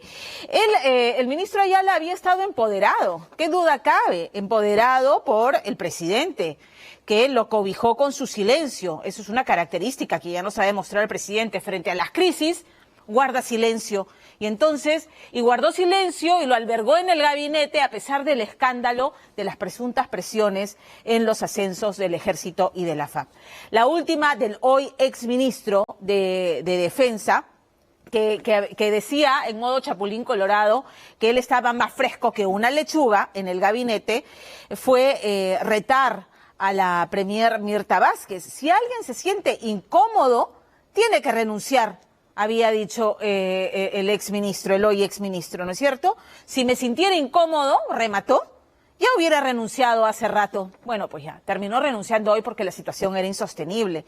La pechada es insólita porque él a inicios de semana había dicho que había puesto su cargo a disposición, luego que se conocieran las denuncias de los excomandantes del Ejército y de la FAP sobre presiones recibidas en nombre del presidente Pedro Castillo e incluso del propio presidente, del ministro Ayala y del secretario del despacho presidencial Bruno Pacheco para que asciendan a los recomendados del presidente ignorando el escalafón oficial. Esta denuncia vendría de parte del general Vizcarra con pruebas, unos chats incluso intercambiados con el presidente, que de momento solamente están en manos del presidente de la Comisión de Defensa del Congreso. Los generales atribuyen su pase al retiro y su remoción de los cargos que ocuparon durante 3 meses por nombramiento del presidente Pedro Castillo a no haber cedido a estas presiones. Presiones ejercidas, ya hemos dicho, incluso por el exministro Ayala, y razón por la cual está siendo ya investigado por la Fiscalía de la Nación, porque correspondía a la investidura que tenía, ¿no es cierto? Pero la Fiscalía ha dicho que se investigará a Ayala y a quienes resulten responsables. Entonces, esta noche lo que hace Richard Apolo es ir más allá y indagar quiénes son quienes resultan responsables, cuáles son los alcances a nivel penal y a nivel constitucional. Indagar si es que hay elementos suficientes para sustentar, como ya se escucha nuevamente a algunas voces, una vacancia presidencial. Richard Apolo. Dicen que cuando el profesor Tacabambino, Augusto Bocanegra Gálvez, le pidió tiempo atrás el favorcito, entre comillas, a su paisano y amigo presidente Pedro Castillo, creyó que el camino para que sus hijos se conviertan en generales estaba a la vuelta de la esquina. Sin embargo, a la luz de los hechos, aquel favorcito parece haber salido más caro de lo que imaginaban y traído consigo en menos de 15 días la destitución con sabor a venganza de 2 comandantes generales, además de una renuncia ministerial que para muchos, como el congresista y miembro de la Comisión de Defensa del Congreso Roberto Chiabra, con quien conversamos la noche de ayer sábado, la renuncia no debía pasar de este fin de semana, tal como esta mañana anunció por sus redes el ahora exministro de Defensa, Walter Ayala. El presidente, yo creo que ya 100 días ya debe haber aprendido. Y yo creo que si el presidente agarra, por ejemplo, lo saca él a su secretario, ¡pam!, entre hoy y mañana, Para la cosa. él es. Hay una responsabilidad política y la asume. Tú lo llamas al ministro, oye, soy un ministro. Hay una responsabilidad política, compadre, así es, disculpa, ¡pam!, y te va. Mi preocupación es que haya un inicio de un intento de tomar el control de las Fuerzas Armadas, y eso sí lo tenemos que saber todos. Hace 3 meses le dieron la aprobación al general Vizcarra, hoy sin ninguna justificación lo desautorizan y lo dan de baja. Esto es un ejercicio abusivo del poder, es simplemente una vendetta, una represalia por no haber el pedido político. Al igual que Pedro Castillo, el coronel del ejército peruano Ciro Bocanegra Loaiza es nacido en Tacabamba, Chota, en Cajamarca. Aquello, pero sobre todo, que el padre del coronel sea el profesor Augusto Bocanegra, al parecer amigo entrañable e incluso compañero de lucha de Pedro Castillo, cuando éste encabezó la huelga magisterial del 2017, habrían sido dos elementos fundamentales para que el coronel creyera que con Pedro Castillo, sentado en Palacio de Gobierno, se le había aparecido, como criollamente se dice, la Virgen, que su carrera militar alcanzaría la cúspide. Y vaya que su vida comenzó a dar un vuelco poco tiempo después que Castillo Terrones ganara las elecciones presidenciales. El coronel Bocanegra, perteneciente a la promoción militar Mariscal Toribio de Luzuriaga y Mejía, se encontraba desde enero de este año en la Dirección de Educación y Doctrina del Ejército. Incluso a mediados de junio de este año, viajó a Estados Unidos representando a dicha dependencia castrense. Sin embargo, una vez que Castillo juramentó, la suerte de Bocanegra cambió. Bocanegra dejaría su cargo en el ejército para en septiembre servir en Palacio de Gobierno. Y si bien dicen muchos, el cargo oficial de Bocanegra no estaba en ningún organigrama. Bocanegra consignó pocos meses atrás en su declaración jurada de intereses ante la Contraloría que era asesor. Sin embargo, al parecer el favorcito mayor en beneficio del coronel Bocanegra estaba por venir. Y uno de los elegidos, por decirlo de algún modo, para tal encargo, habría sido el renunciante ministro de Defensa, Walter Ayala. Yo soy el ministro de Defensa y no soy el que vende pan en la esquina. Quiero que tengan en cuenta eso. Y ya me condenaron ya. Han dicho que ese señor se debe de ir, pero inclusive ya han adelantado opinión ya. Si es culpable, ¿para qué me citan? Se ha querido influir en los ascensos y uno de los deméritos que hay es de que tú te valgas de influencias externas para ascender.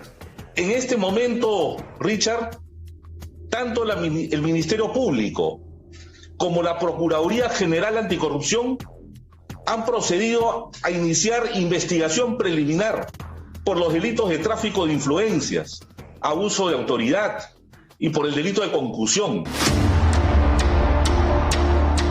Cuando el viernes último el hoy renunciante ministro Walter Ayala se presentó en la Comisión de Defensa, no fue solo a decir que días antes, ante esa misma comisión, tanto el ex general de división del Ejército, José Alberto Vizcarra, junto al ex teniente general de la Fuerza Aérea, Jorge Luis Chaparro, supuestamente habían faltado a la verdad tratando, decía Ayala, de denunciar una supuesta pretensión por parte del gobierno de Castillo de influir en los ascensos, sino además Ayala negaría que él haya sido el intermediario del presidente Castillo o del secretario general del despacho presidencial para tratar de ascender, sin mérito alguno, a coroneles que por legajo y puntaje no les correspondía.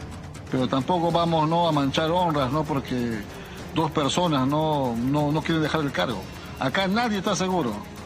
Ustedes de repente sí porque son congresistas, pero yo como ministro no estoy seguro. Todos los cuadros de méritos que son requeridos en base a la carrera del oficial, los cursos que ha seguido, si hay algún reclamo que alguien tiene que hacer a su nota, que no está de acuerdo porque le avisan qué nota tiene, etcétera, tiene todo un proceso. Walter Martos es una voz autorizada en cuanto al manejo de los ascensos dentro de las Fuerzas Armadas. No en vano ha sido exmilitar, expresidente del Consejo de Ministros e incluso exministro de Defensa. Bajo aquella última condición, Martos refiere que la selección de los futuros ascensos a generales dentro de las Fuerzas Armadas es un proceso de selección largo que se inicia en enero. Y luego ya en octubre, las instituciones armadas entregan al ministro de Defensa la lista a la que llaman la propuesta preliminar, conteniendo los nombres de los que deberían ascender. Una vez que el ministro está convencido, que ha certificado que todo está en orden, se lo lleva al presidente. Y el presidente, si tuviera el presidente alguna inquietud referente a alguien y el ministro no tiene la respuesta, puede hacer llamar al comandante general del instituto para que venga con toda la información que el presidente necesita. Fue en esta etapa que los problemas para los hoy cesados comandantes del Ejército y Fuerza Aérea comenzarían, con las presuntas presiones para incluir en esa lista a los, entre comillas, recomendados del presidente, como por ejemplo, dicen, el tacabambino coronel del Ejército y asesor, entre comillas, de Palacio de Gobierno, Ciro Bocanegra Loaiza. Y fue en esa etapa, contó a la Comisión de Defensa el general Vizcarra que Arnulfo Bruno Pacheco, secretario general del despacho presidencial, entraría a tallar todo en presencia del hoy renunciante ministro de Defensa, Walter Ayala. El problema, de acuerdo a lo que manifiesta el general Vizcarra, es que llega a Palacio y los estaba esperando el secretario de Palacio. Y el secretario de Palacio dice, oye, pero acá en las resoluciones no están los que nosotros hemos pedido. Es más, no solamente eso, sino que el propio secretario general de Palacio de Gobierno, el señor Bruno Pacheco, por declaración ante la Comisión de Defensa, el mismo general Vizcarra ha sostenido que hasta fue coaccionado en la medida que le dijo, ni siquiera usted sabe si va a seguir siendo comandante general del ejército. Es un funcionario del más alto nivel, no lo puede realizar así, no puede expresarse de esa forma. Nos hemos ido con el general a entregar las resoluciones ya para general. ¿Y quién recibe? El secretario, eso es verdad. Llegamos, estaba el secretario, y es un secretario, tampoco lo están haciendo muy poderoso el secretario. Pero bueno, llega el secretario y se le damos. ¿Cómo un secretario le va a cuadrar a un comandante general, Franco? Sin embargo, las versiones de los excomandantes generales, sobre todo el general del ejército José Vizcarra, apuntan a que otro de los nombres exigidos por el secretario de Palacio de Gobierno, Bruno Pacheco, para ser incluido, a como dé lugar, como pedido expreso, decía, del presidente Pedro Castillo, era el de ascender también al grado de general de brigada, al coronel Carlos Sánchez, asignado nada menos que a la primera dama, Lilia Paredes Navarro. En cuanto a la Fuerza Aérea, Pacheco, por escrito, le había indicado al comandante general del aire, Jorge Chaparro, que ascendiera al grado de teniente general, al mayor general Edgar Briceño Camero. Y aunque finalmente los entonces comandantes generales habrían defendido con uñas y dientes el proceso de evaluación y la lista que terminaría de publicarse en el Peruano, las represalias contra ambos habrían venido poco después, al ser cesados intempestivamente. Sí tiene que decirle a todos los peruanos por qué cesan en el cargo a dos comandantes generales. Porque cuando tú cesas un comandante general de su cargo en forma intempestiva, no estás cesando solamente a una persona, al representante de una institución. Estás afectando la moral de toda la corporación, del instituto, porque ven cómo a su comandante general lo sacan de un momento a otro. Un dato que aviva la preocupación de algunos es el hecho que el mandatario Castillo, mucho antes de ser la lista de ascensos publicada en el Peruano, habría convocado a los oficiales para no solo comunicarles la buena nueva, sino pedirles, supuestamente, lealtad a su gobierno. Hay una intencionalidad de querer tener gente bajo su control al comando de diferentes unidades en las Fuerzas Armadas. Y eso es lo que hacía Blandino Montesinos. Inicialmente, él poco a poco fue pasando al retiro a aquellos oficiales que respetaban la institucionalidad e iba colocando a aquellos oficiales que no tenían muchas perspectivas en la carrera, que los ascendía, indudablemente estaban insubordinados completamente. Con el ministro Ayala renunciando al cargo, mañana lunes esperan en la Comisión de Defensa a Bruno Pacheco, un hombre clave en esta historia y que por lo visto no tiene intenciones de dar un paso al costado.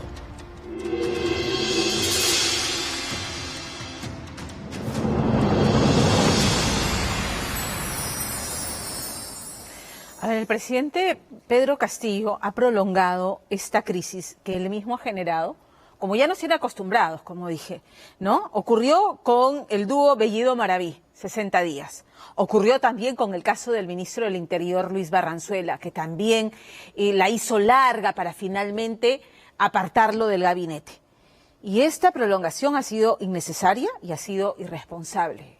Claramente deja entrever que el presidente no solamente afronta los problemas del país, sino una crisis de poder al interior, porque hemos tenido al señor Bellido, de la bancada oficialista, e incluso a Vladimir Cerrón, dueño del partido, reclamando la renuncia de Bruno Pacheco. Si ya se fue Ayala, ¿qué espera para que renunciar Pacheco?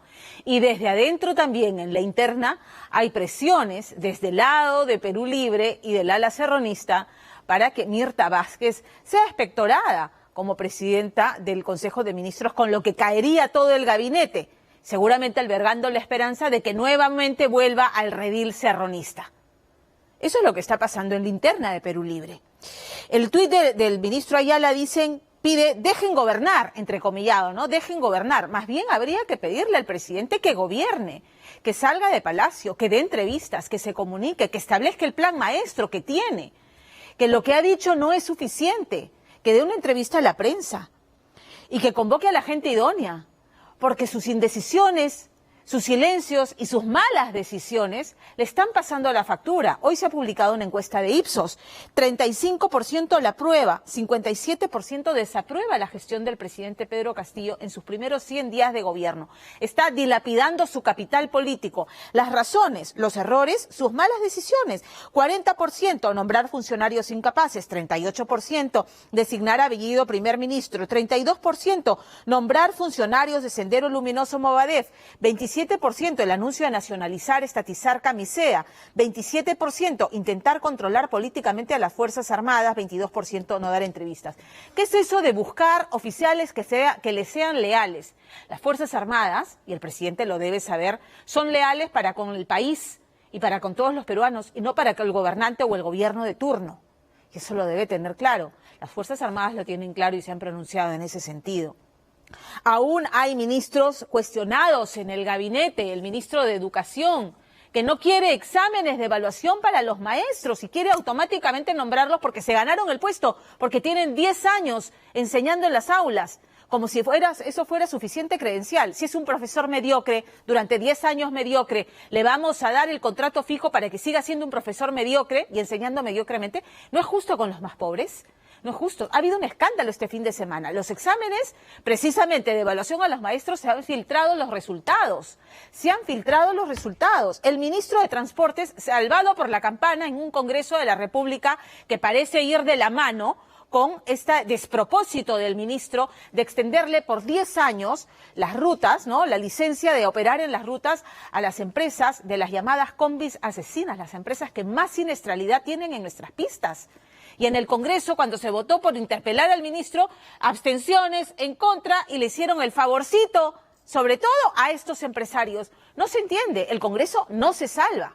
Pero ahí está el ministro de Transporte condonando proponiendo condonar más de 53 millones de soles en papeletas. Es un escándalo la contrarreforma del transporte. Y el ministro de Energía y Minas, ¿no? Desde las regiones, responsabilizando a la empresa privada, que el presidente permanentemente en las breves presentaciones públicas que tiene dice, inversión privada, venga, respetamos el marco jurídico, vengan, inviertan. ¿Cómo van a querer venir a invertir si no hay estabilidad política, no hay estabilidad jurídica, hay incertidumbre, hay marchas y contramarchas? Dentro del gabinete se meten el puñal. ¿Qué seguridad tiene un inversionista de venir a invertir en el Perú? ¿Qué seguridad va a tener un inversionista si tenemos a un ministro de Energía y Minas que responsabiliza a la empresa privada del abandono en las regiones? Y, para rematar, el ministro de Justicia, Aníbal Torres, atacando al presidente, al recientemente reconfirmado en el cargo del Banco Central de Reserva a Julio Velarde, atacándolo porque dice que la ultraderecha tiene una fijación de que determinadas carteras solamente pueden ser manejadas por una persona y que si no le gusta lo que dice, váyase, tiene las puertas abiertas para irse cuando quiera si no le gusta. ¿Qué es esto? Pechando al presidente del Banco Central de Reserva, el ministro de Justicia, que debiera saber que el Banco Central de Reserva es un organismo constitucionalmente autónomo. Entonces, es que no es solamente el presidente, sino la comunicación interna. No hay coherencia en el gabinete y cada quien se dispara por la libre. Y recién van 100 días que parecen 5 años. Presidente, por favor, marque la pauta, dé una entrevista, siéntese y explíquele a los peruanos cuál es el plan. Ha dejado esa tremenda incógnita. Ni Mirta Vázquez ni Guido Bellido incluyeron en sus discursos el tema de la Asamblea Constituyente. Y en este mensaje de balance de los 100 días habló de la Asamblea Constituyente que está en manos del pueblo. Mensaje críptico. ¿Qué nos quiere decir, presidente Pedro Castillo? ¿Por qué no acepta una entrevista en la que explique todas estas decisiones que están causando crispación e inestabilidad y en las que nos explique de aquí en adelante por dónde vamos, qué vamos a hacer, qué va a ser del Perú, qué va a ser de los peruanos sin chamba, con pandemia y con inseguridad ciudadana? Nos vamos a la pausa y vamos a regresar con esta sentencia que es francamente, hay que ponderarla. 20 años de prisión para los muchachos, estos 5 sujetos que violaron grupalmente a una muchacha en Surco. Se les denominó la manada de Surco, 20 años. Esa ha sido la condena. Vamos a regresar para comentar el tema porque es un tema que deberíamos hablar con nuestros hijos. Yo ya lo hice y voy a regresar para contarles cómo fue. Pero antes tengo un mensaje de nuestro auspiciador. Samsung presenta Galaxy Week, una oportunidad para adquirir productos de primera a un superprecio como el Samsung Galaxy S21 5G, un smartphone que graba videos hasta en resolución 8K, una calidad visual como la del cine. Además combina estabilización con inteligencia artificial para que conviertas tu smartphone en una cámara de acción. Este tremendo equipo viene con audífonos Galaxy Buds Pro, un cargador y un llavero inteligente. Adquiere este combo hasta hoy en la web que está apareciendo en pantalla. Nos vamos a la pausa y regresamos para hablar de la condena a la manada de Surco.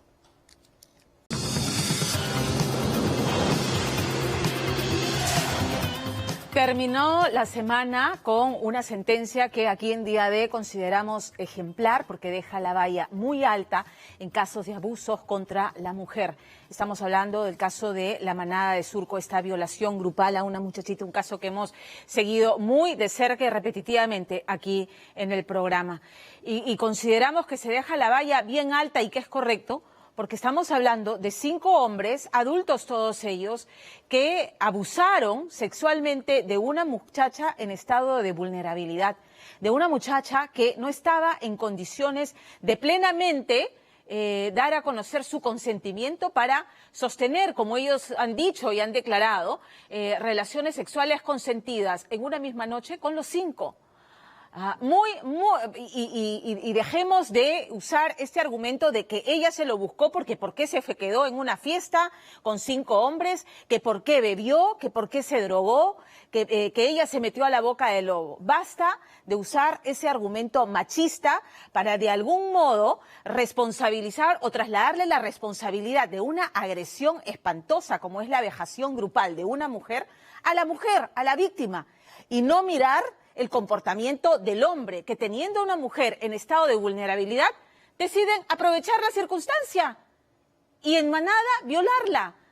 Y que sea esta la oportunidad para conversar con nuestros hijos. Yo tengo hijos hombres y esta ha sido materia de una conversación con los dos. Uno tiene 12 años, el otro tiene 17.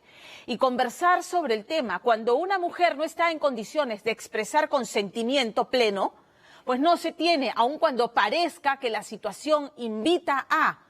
No, si una mujer no está en condiciones de expresar consentimiento, no, simplemente es no, respetas esta situación, entiendes, racionalizas y consideras la situación antes de avanzar. Si una mujer te dice no, aun cuando estén en la cama desnudos y parece que quisieran, pero ella retrocede y te dice no, es no, respetar el no de la mujer. Hablar con los hijos sobre cómo son las relaciones saludables entre hombres y mujeres y cómo el hecho de que si la mujer tomó, dónde se encontraba o cómo se vestía, como dice este estribillo de la canción que se acuñó en Chile, ¿no? No es una invitación para que la mujer sea manoseada, para que la mujer sea vejada, para avanzar sexualmente en contra de ella. No lo es. Despercudámonos de esa educación machista y de esos patrones machistas que están tan arraigados. Converse con sus hijos. Este caso es ejemplar, la valla bien alta y aplaudimos al Poder Judicial. Esta es la moraleja. No arruinar un proyecto de vida. Son chicos jóvenes que arruinaron su proyecto de vida. 20 años a la cárcel porque un juzgado ha encontrado que son responsables de haber violado sexualmente a una mujer, no a una niña, sino a una mujer, a una muchacha en estado de semi-inconsciencia y vulnerabilidad. Nos vamos a la pausa.